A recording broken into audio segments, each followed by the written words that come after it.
Tuloy sa mga balita pa rin ngayong umaga ay inaalam mo patuloy ang pagkakakilanlan ng lalaking tumalon sa relasyon ng MRT Guadalupe Station kahapon ng umaga. Sa interview ng Alamen kay Makati Police Chief Senior Superintendent Manuel Lucban Jr., kinumpirma nitong pagpapakamatay ang motibo ng insidente at isilantabi ang anggulong may foul play. Ang kanyang katawan ay nakapahalang parallel po dun sa body sa left side ng coach ng MRT. Yun. Opo. Kaya ang nadali yung katawan, hindi yung mukha. Opo, kung ibinilin sa punerarya. Para mabigyan naman ng maayos pa rin na burol o lamay sa pagmakaklaim ng pamilya ang nagpatiwakal. Nilinaw din ni Lucban na naghanap sila ng kotse sa paligid ho ng insidente dahil isang susi ng Hyundai na sasakyan ng dalawang ng lalaki na nagpakamatay. Bagamat nagkalasog-lasog ho yung katawan ng biktima, buo pa rin naman at makikilala pa rin ang mukha nito. Unang nagpalabas ng pahayag ang General Manager ng MRT na si Attorney Al Vitangcol na wala silang pananagutan sa anumang uri ng pagpapakamatay sa MRT. Sa Valenzuela City, tinupok po na po yung mga kasama isang pabrika ng plastic sa may Claudio Molina Street, Biente Reales. Pasado alas 11 ito kagabi. Ayon sa isang trabahador ng Hengsang Plastic Manufacturing na si Vanessa Di Mayo, nagsimula ang sunog sa may trasher o gilingan ng mga gamit na plastic. Eksakto alas 11:25 kagabi nang itaas ng Bureau of Fire Protection sa ikatlong alarma ang sunog. Hirap naman makapasok ang mga bombero sa loob ng pabrika dahil sa masikip na daan. Nakaharang pa ho yung ilang mga nakiosyoso mga residente. Alas 12:50 na ng umaga, nadeklarang fire under control ang sunog kung saan walang nasaktan o nasugatan sa insidente. Investigasyon tuloy pa rin para alamin kung magkano halaga naman ang kagamitang napinsala. Quezon City may nangyari rin. Hindi naman nakapalagpa yung isang dalagang call center agent matapos na ablutin yung kanyang dalang wallet.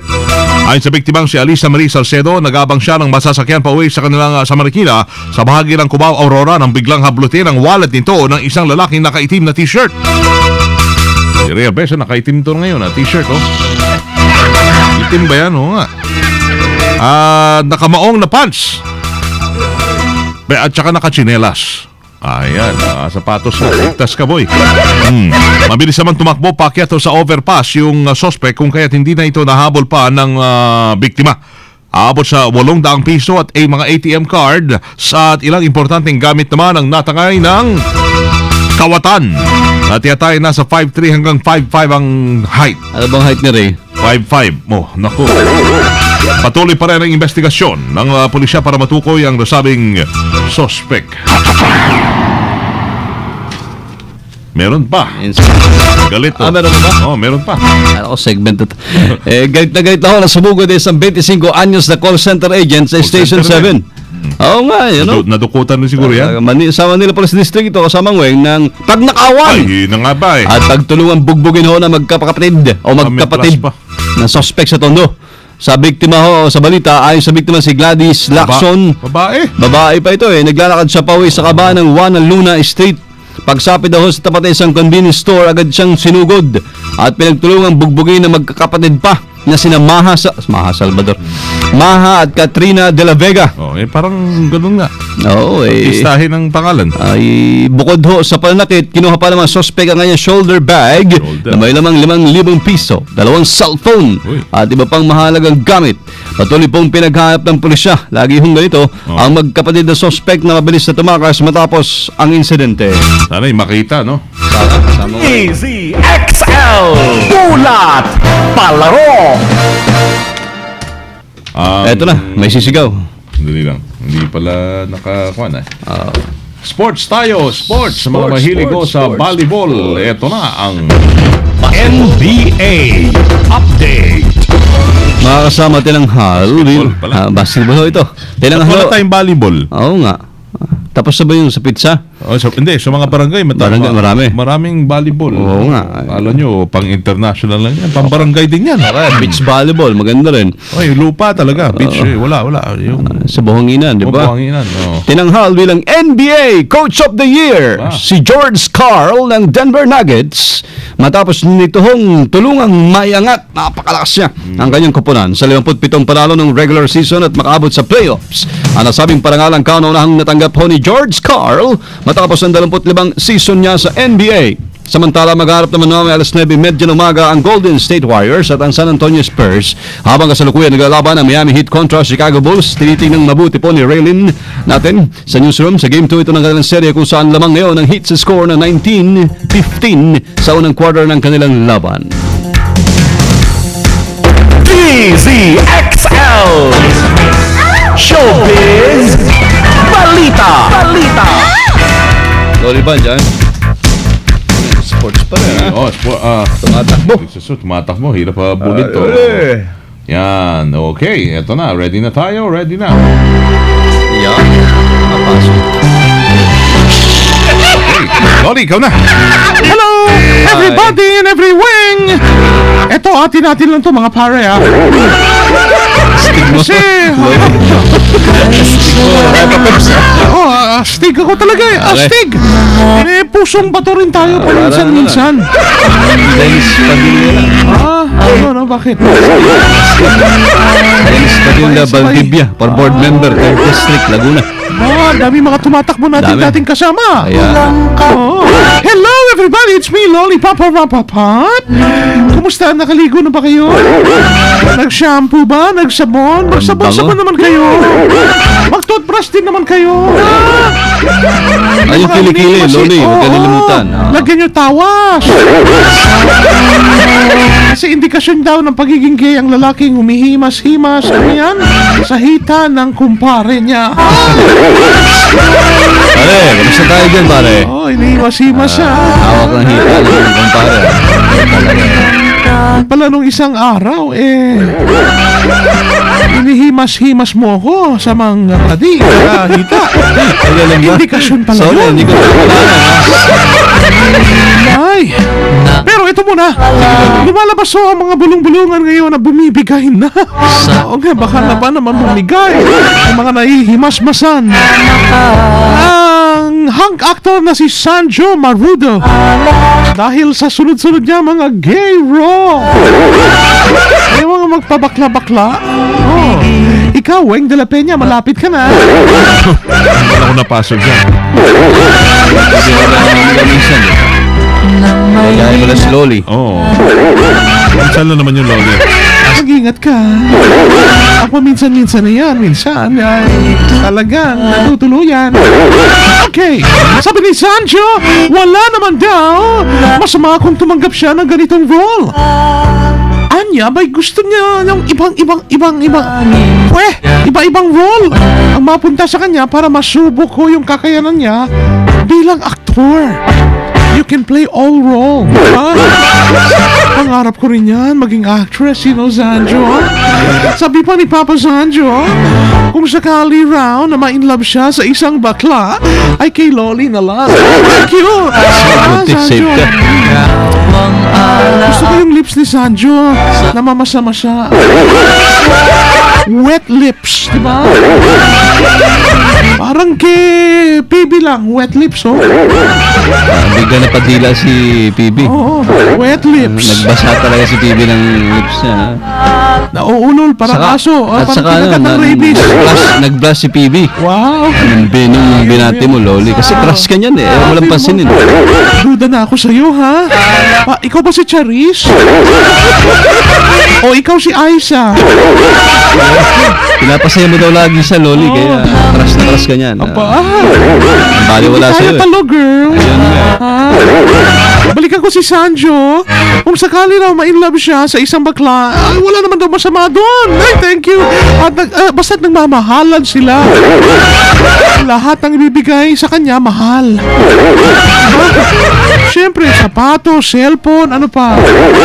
Pag may bakla kang jowa, matik na yung regalo. Ha? Ano, no? Pati tuition fee. Pati tuition fee. Ano mo problema na yung mga sis natin ngayon sa tuition fee na kanilang jowa? Hindi lang pang-load, ha? Oh, hindi lang pang... Ay, hindi na uso yun. Shit mo naman. Load Tuition fee na. May iPhone ng So, kasama. Updated talaga sila. Bumanat pa nga ito na hindi daw basehan ang kasarian sa pagmamahalan. Diyos ko, Father. Magagalit sa'yo. Magagalit na pag nawawala ako sa air. Sanay si Dean, si Sanjo sa mga bakla. Dahil ang pag-amin niya ay... lumaki siya na maraming bakla sa paligid niya. Wala na ho kaming oras, mga bakla na nasa paligid namin. Thank you sa pakikinig. Ako rin, Sanjo, lumaking maraming Sanjo sa paligid. Kaya tinan mo ako, chokla. Thank you!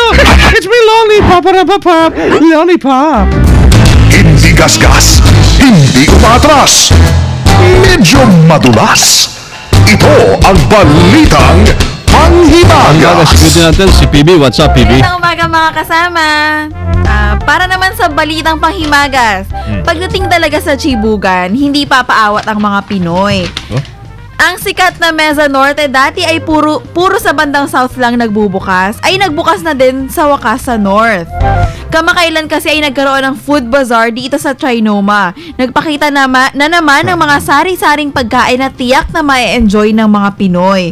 Mayroong ding mini concert para naman maaliw ang mga kumakain at photo booth para sa free na picture sa magkakaibigan at pamilyang pumupunta roon. Actually, pumunta ako dun eh. Kaya pala. Naramdaman na namin.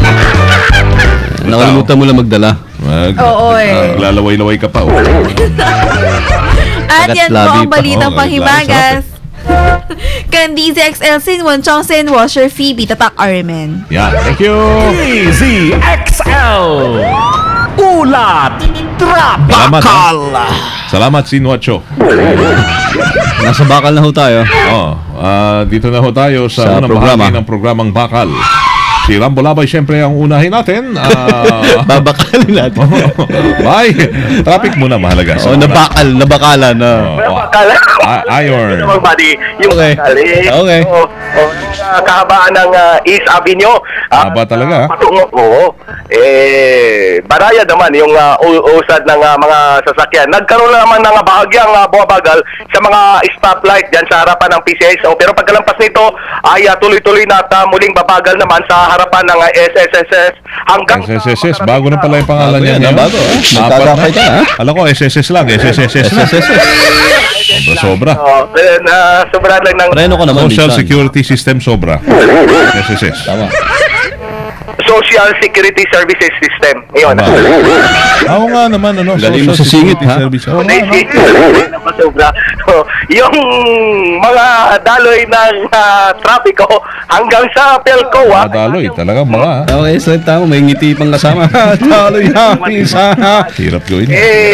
Sinisisi ko nga itong mga kasama natin sa hanap buhay, tumitigil at nakamonitor sila ngayon kasamang Weng at Buddy. At dito sa pagdating naman sa Pelcoa, Actually, nabang na lang yung pagkakamali mo. medyo okay lang naman na sila tumitigil muna sa kanilang pag-report. Tuloy-tuloy na hanggang Pelcoa, hanggang sa Sandigan Bayan sa kabilang linya, patungo naman ito sa EDSA, bahagyang buwabagal pagdating sa harapan ng Pelcoa hanggang sa Elliptical Road. Paborito to ni Rambo nung siya ay high school. Okay, abay, anong motto for today? For today, para sa mga kasama natin sa hanap buhay na tumigil sa kanilang pagre-report at katutok, no? Parang mga bata, no? Tutok lang. Si Johnson Manabat ng DCMM, si Louie Garcia ng Radio Inquirer, si Nel Miranda ng DCME, at si Kaka Danny Santos ng DCAR. Yan, na mga tiba pang makasama natin ay si Judy rin, striker ng QCPD. Tuwang-tuwa kapag ganitong portion, nakatutok sila. Para sa kanila, ang motong ito, beware of false knowledge. It is more dangerous than ignorance. Parang black propaganda lang. Ano? Huwag paniwalaan. Sige. Tagalogs by. Mag-ingat sa maling kaalaman. Napakadelikado ito kaysa pagiging magmang o ignorante.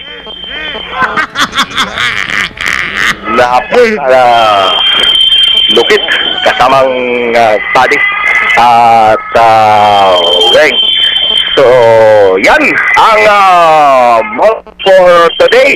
Kasama mo sa kahabaan ng East Avenue, Silvestre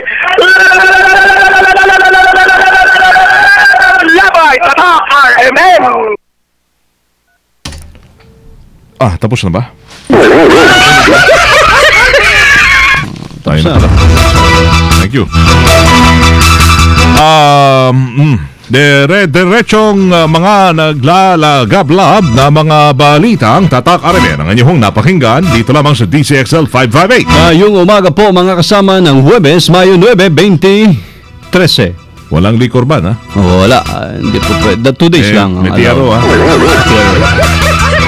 Kasama nyo sa serbisyo publiko from the city of Zamboa, Luceres Primo Hermano, Weng de la Peña. From the province of Occidental Mindoro, mabuhay ako si Buddy Obera. At kami ho ay overtime na. Yes. Pero kami ay Tatak RMN. Naglalagablab na mga balita. Sumayin niyo ang 15 minutong kalipunan ng mga pinakahuling kaganapan sa Kalakang, Maynila.